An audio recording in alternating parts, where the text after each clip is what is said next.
We want to show you some of the programs we've covered with the Democratic presidential primary candidates.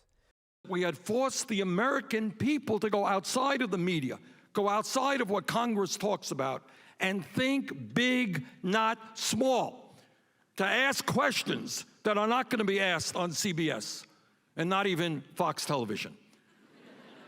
To ask a question which is never asked.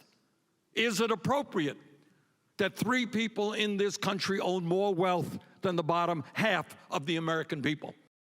It's real people that are touched by every one of these decisions made in Washington.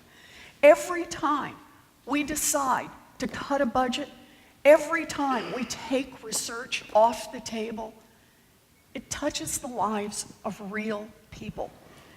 But I also learned that how to get things done. So I ended up at the conference committee. People couldn't say they were against it, but some of the lobbyists were trying to delay it. And so I brought 6 pregnant women to the conference committee that were friends of mine, and they outnumbered the lobbyists 2 to 1. And when the legislators said, when should this bill take effect? The pregnant moms all raised their hands and said, now. And it didn't even wait till August 1st. It went into effect the day the governor signed it. I've also got the call about activating the Emergency Operations Center for a flood, about what to do when an airplane crashed into a neighborhood, or about an officer-involved shooting with a lot of racial sensitivity to it.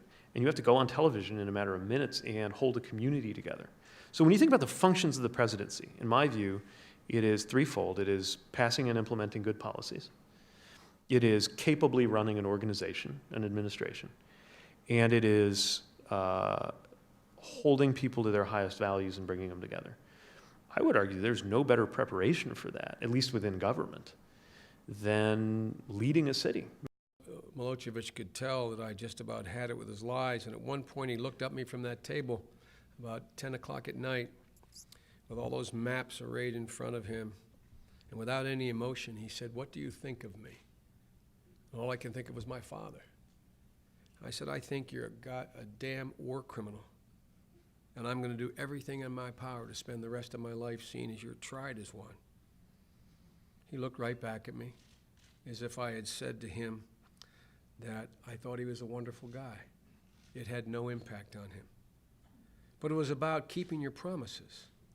It was about keeping your promises to yourself as well as keeping your promises of what your country stands for.